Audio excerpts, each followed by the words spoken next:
تم جس کی طرف بلاتے ہو اس کو جب دیکھا جائے اس کا سر بھی ننگا ہوتا ہے، اس کے قدم بھی ننگے ہوتے ہیں، اس کا جسم بھی ننگا ہوتا ہے۔ اور اگر پوچھ لو آپ نے اس حضرت کو پکڑا ہے، یہ تو بالکل ہی ننگا ہے، کہندے یہی تے تہاڈی اکھاں ویکھن دے قابل نہیں ہے، معرفت دی گل ہے، پہنچی سرکار نے انہاں نوں کچھ نہیں کہنا۔ میں نے اپنے گاؤں میں دیکھا ایک پیر صاحب، اس کی بڑی دنیا مرید، اور واللہ جب وہ چلتا تھا اس کے پیچھے 10-15 کتے چلتے تھے۔ مسجد میں کھڑے ہو کر بتا رہا ہوں، اس کے پیچھے کتے چلتے تھے۔ کہا یہ کیسا پیر ہے؟ کہا آپ کو کیا پتا، ایک کتوں والی سرکار ہے، کتوں والی سرکار، کوئی گھوڑے والی سرکار، کوئی بلیوں والی سرکار۔ ایک پیر صاحب کے پاس وہ کچرے میں جو بیٹھتا تھا تو کوے بہت بیٹھتے تھے۔ جی یہ کیا ہے؟ یہی تو آپ کو سمجھ، ایک کاواں والی سرکار ہے۔ ایک اپنے جسم کے ساتھ کپڑے نہیں پہنتا تھا، لیریں ٹاکیے تھوڑے تھوڑے کپڑے پہنتا تھا، کپڑے باندھ لیتا تھا۔ یہ کیا ہے؟ یہ چادر والی سرکار ہے۔ یہ سب سرکاریں جھوٹی ہیں، سچی سرکار محمد کی صلی اللہ علیہ وسلم، جس کی خوشبو کا یہ عالم۔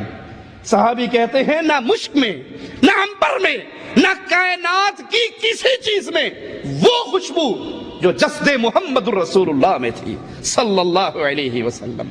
امام الانبیاء علیہ السلام، صحیح مسلم میں ہے، سیدنا انس کہتے ہیں ہمارے گھر آئے، قیلولہ کرنے لگ گئے، لیٹ گئے تھوڑی دیر کے لیے۔ آپ کے ماتھے مبارک پر، جس میں اطہر پر پسینہ آ گیا۔ انس کہتے ہیں میری والدہ چھوٹی سی شیشی اٹھا کے لے آئی، دوڑتی گئی شیشی لے آئی، اور امام الانبیاء کے پسینے کو اس شیشی کے اندر بند کرنے لگ گئی، ڈالنے لگ گئی۔ آقا علیہ السلام کی آنکھیں کھل گئی۔ پوچھا انس کی ماں یہ کیا کر رہی ہے؟ کہا آقا آپ کا پسینہ اکٹھا کر رہی ہوں۔ کیا نصیب تیرے یا انس رضی اللہ عنہ وارضاہ، کیا نصیب تیری والدہ کے، امام الانبیاء کا مبارک پسینہ تمہارے نصیب میں آیا۔ اللہ ہماری گناہگار آنکھوں نے اس دنیا میں اپنے حبیب کی زیارت نہیں کی۔ اللہ تیرے گھر میں بیٹھ کے تجھ سے دعا کرتے ہیں ربا حشر کے میدان میں ہمیں ہمارے حبیب کے ساتھ جنت میں داخل فرمانا۔ کہا یہ کیا کر رہی ہو؟ آقا آپ کا پسینہ اپنی خوشبو کی شیشی میں ڈال رہی ہوں۔ کیوں؟ کائنات کی ساری خوشبوؤں میں وہ خوشبو نہیں ہے جو صرف آپ کے پسینے میں خوشبو ہے۔ امام الانبیاء ہم غریب لوگ عید کے موقع پر آپ کا پسینہ لگا کے خوشبو لگا لیتے ہیں صلی اللہ علیہ وسلم، صلی اللہ علیہ وسلم۔ ہم نے جس کو امام مانا ہے آنکھیں بند کر کے نہیں مانا۔ ہم نے جس کو امام مانا ہے، ہم نے جس کو قائد مانا ہے، دادا ابو نے نہیں کہا تھا، مولوی صاحب نے نہیں کہا تھا۔ ہم نے جس کو مانا ہے ذرا اس کی شان تو سنو، پھر جس کی طرف تم بلاتے ہو اس کو ذرا تول کر تو دیکھو۔ یہ ہستی کیا کائنات کی کوئی ہستی اس کے برابر ہے؟ بستیوں کی بات کرتے ہو، کائنات کی ساری بستیاں ایک طرف ہو، اور محمد کریم کا مکہ اور مدینہ ایک طرف ہو، کوئی بستی اس کے برابر جس ہستی کو ہم نے اپنا بڑا مانا، دھرتی پہ اس جیسی نہ ہستی ہے نہ اس جیسی بستیوں میں سے کوئی بستی ہے۔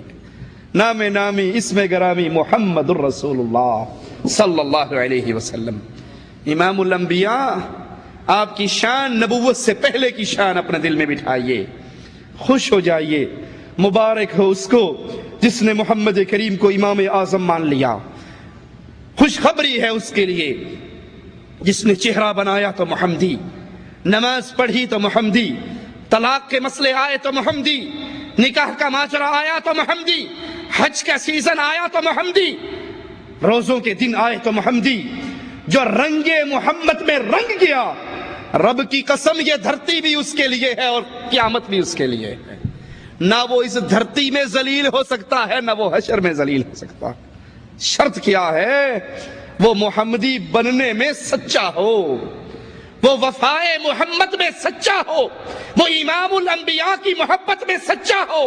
تو پھر سن لیجئے، آقا ہی فرماتے ہیں من احب سنتی فقد احبنی ومن احبنی کان معی فی الجنہ، جو محمد کریم کی سنت سے محبت کرتا ہے، سنت کے مطابق نماز پڑھنے والوں، سنت کے مطابق چہرہ بنانے والوں، سنت کے مطابق نکاح کرنے والوں، سنت کے مطابق طلاق دینے والوں، سنت کے مطابق زندگی کا ایک ایک عمل کرنے والوں، یہ دیکھنے والوں ہر عمل سے پہلے یہ عمل کرنا بعد میں ہے، پہلے یہ تو دیکھ لوں کہ محمد کریم نے کیسے کیا ہے صلی اللہ علیہ وسلم۔ تم سچی محبت کرنے والے ہو، اور نبی نے فرمایا جو میری سنتوں سے محبت کرتا ہے وہ حقیقت میں مجھ سے محبت کرتا ہے، اور جو مجھ سے محبت کرتا ہے وہ آیا جو میری سنتوں سے محبت کرتا ہے وہ حقیقت میں مجھ سے محبت کرتا ہے، اور جو مجھ سے محبت کرتا ہے وہ جنت میں میرا ساتھی بن جائے گا۔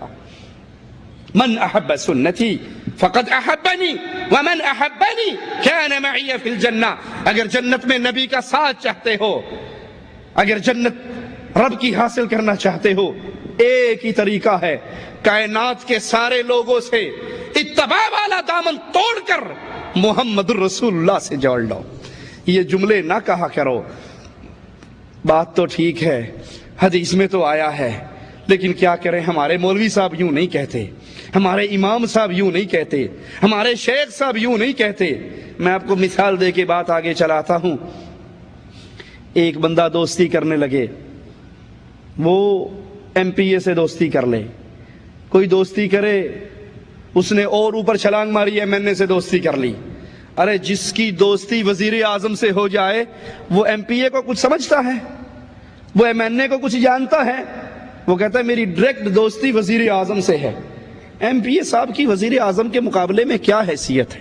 ہم سب کا احترام کرتے ہیں، لیکن احترام محمد کے بعد صلی اللہ علیہ وسلم۔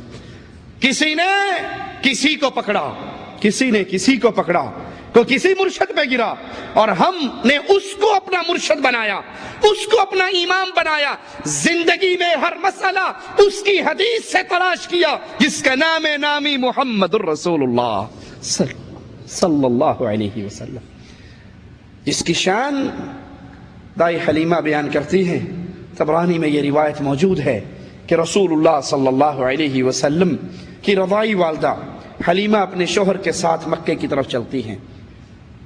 امام الانبیاء یتیم، عورتیں آتی ہیں، دودھ پلانے والیاں آتی ہیں، اور جب پتہ لگتا ہے کہ یہ یتیم بچہ ہے چھوڑ کے چلی جاتی ہیں۔ حلیمہ کہتی ہیں ہم غربت کے مارے ہوئے، اونٹنی ہماری ایسی جس کے تھنوں میں قطرہ دودھ نہ، چلنے میں سب سے کمزور، ہم بھی مکے میں پہنچے، لیکن اس وقت میں پہنچے کہ سب عورتیں اپنے بچے لے کر جا چکی تھی۔ میں نے بھی محمد کریم صلی اللہ علیہ وسلم کو دیکھا، لیکن جب پتہ لگا کہ یہ بچہ تو یتیم ہے، ہم اپنی خدمات کے بدلے میں بچے کے باپ سے کچھ امیدیں لگاتی تھی، لیکن جب کوئی بچہ نہ بچا، میں محمد الرسول اللہ صلی اللہ علیہ وسلم کو لے کر چل پڑی، محمد بن عبداللہ کو لے کر چل پڑی۔ میرے شوہر نے کہا کہ خالی گود جانے سے بہتر ہے تم اسی کو لے لو۔ کہا ابھی میں نے اس پیاری ہستی کو، اس پاکیزہ روح کو اپنی گود میں لیا تھا، اپنا دودھ اس کے منہ سے لگایا تھا، میری چھاتی جو عرصے سے سوکھی ہوئی تھی، جو ہی اس سے میرے پیارے حبیب کا منہ لگا وہ چھاتی دودھ سے بھر گئی۔ اس نے بھی پیٹ بھر کے پیا، حلیمہ کے سگے بیٹے نے بھی پیٹ بھر کے پیا۔ وہ اونٹنی جو چلنے میں سب سے پیچھے تھی، کہا جب اس اونٹنی پر بیٹھی وہ دوڑ میں سب سے آگے، میری سہیلیاں کہنے لگی، میرے ساتھ والی کہنے لگی، قافلے والے کہنے لگے، اے حلیمہ کیا تو اسی سواری پر بیٹھی ہے جس سواری پر آئی تھی؟ تیری سواری بدل تو نہیں گئی؟ میں نے کہا اللہ کی قسم اسی سواری پر بیٹھی ہوں جس سواری پر میں آئی تھی۔ فرماتی ہیں ہمارے گھر میں بھوک کا یہ عالم تھا کہ میرا بچہ بھوک کی وجہ سے شدید روتا تھا، ہم رات کو سو نہیں سکتے تھے، چھاتیوں میں دودھ نہیں اترتا تھا کہ اپنے بچے کو پلا کے چپ کرا دیں۔ لیکن جس رات محمد کریم صلی اللہ علیہ وسلم دائی حلیمہ کے گھر میں آتے ہیں، فرمایا میرا دودھ بھی اتنا اترا، دونوں بچوں نے پی لیا۔ جب میرا شوہر اونٹنی کو دودھ نکالنے کے لیے اٹھا، اس کے تھنوں میں اتنا دودھ آیا، میں نے بھی پی لیا، میرے شوہر نے بھی پی لیا۔ محمد کریم کی ہمارے گھر میں پہلی رات تھی اور ہمارے لیے سکون کی پہلی رات تھی۔ پہلی رات ہم پیٹ بھر کر دودھ پی کر سکون کی رات سوئے۔ صبح ہوئی، لوگ بھی اپنی بکریاں چرانے کے لیے نکلے، میرا چرواہا بھی بکریاں چرانے کے لیے نکلا۔ زمین ہماری قحط کی ماری ہوئی جس میں جڑی بوٹیاں گھاس نہ ہوتی تھی، بکریاں چر کے واپس آ رہی، لوگوں کی بکریوں کے پیٹ بھی خالی ہیں، تھن بھی خالی ہیں، میری بکریوں کے پیٹ بھی بھرے ہوئے ہیں، تھن بھی دودھ سے بھرے ہوئے ہیں۔ میرے شوہر نے کہا حلیمہ تو بڑی بابرکت روح کو اپنے گھر لے کر آئی ہے، تو پاکیزہ بچے کو اپنے گھر میں لے کر آئی ہے، اور مجھے امید ہے کہ اللہ اس بچے سے ہمیں بہت کچھ رحمتیں عطا کرے گا۔ محمد کریم صلی اللہ علیہ وسلم وہ پیاری ہستی، وہ پیاری ذات جس کی طرف ہم دعوت دیتے ہیں، جس کی اتباع کا نعرہ ہم لگاتے ہیں، زندگی میں ہر عمل جس کے لیے ہم کہتے ہیں اگر عمل کرنا ہے وہ امام الانبیاء سے لیا جائے، آپ کی حدیث سے اپنا دین سیکھا جائے، آپ کے فرامین کو اپنی زندگی میں لاگو کیا جائے۔ صحیح مسلم میں ہے امام الانبیاء صلی اللہ علیہ وسلم ابھی چھوٹی سی عمر میں کہ آپ کے پاس جبرائیل آتے ہیں، آپ لڑکوں کے ساتھ کھیل رہے، سیدنا جبرائیل امام الانبیاء علیہ السلام کو لٹا دیتے ہیں اور آپ کے سینے کو چاک کرتے ہیں، آپ کے دل مبارک کو نکالتے ہیں، پھر اس سے گوشت کا ایک لوتھڑا الگ کر کے کہتے ہیں یہ شیطان کا حصہ تھا، اور پھر اس دل کو آب زمزم سے دھوتے ہیں اور دوبارہ نبی کریم صلی اللہ علیہ وسلم کے سینہ مبارک میں رکھ کے سی دیتے ہیں۔ لڑکے دوڑتے ہوئے حلیمہ کے گھر پہنچتے ہیں اور کہتے ہیں کہ محمد صلی اللہ علیہ وسلم تو قتل ہو گئے۔ لوگ آتے ہیں، امام الانبیاء علیہ السلام بالکل ٹھیک ٹھاک صحیح سالم کھڑے ہیں، لیکن آپ کے چہرے مبارک پر خوف کا، ڈر کا اثر بہت زیادہ ہے، آپ کا رنگ اڑا ہوا۔ سیدنا انس کہتے ہیں میں نے محمد کریم صلی اللہ علیہ وسلم کے سینے پر سلائی کا وہ نشان بھی دیکھا۔ اللہ کے رسول صلی اللہ علیہ وسلم نبوت ملنے سے پہلے بھی لات و عزا کی عبادت سے سخت نفرت کرتے تھے۔ تم جن پیروں کو اپنا بڑا مانتے ہو یہ تمہیں درباروں پہ جھکاتے ہیں، یہ تم سے عرس لگواتے ہیں، یہ قبریں پکی کرواتے ہیں، یہ قبروں کو عرق گلاب سے دھلواتے ہیں، یہ ان قبروں کے لیے سجدے کرواتے ہیں، یہ ان قبروں کا طواف کرواتے ہیں، یہ غیر اللہ کا پجاری بناتے ہیں، اور جس امام کو، جس ہستی کو ہم نے اپنا بڑا مانا اس کی شان نبوت ملنے سے پہلے کی یہ ہے۔ مسند احمد میں ہے، سیدہ خدیجہ رضی اللہ تعالی عنہا فرماتی ہیں کہ رسول اللہ صلی اللہ علیہ وسلم نے مجھے فرمایا اے خدیجہ اللہ کی قسم میں لات کی عبادت کبھی نہیں کروں گا، میں منات کی عبادت، عزا کی عبادت کبھی نہیں کروں گا۔ امام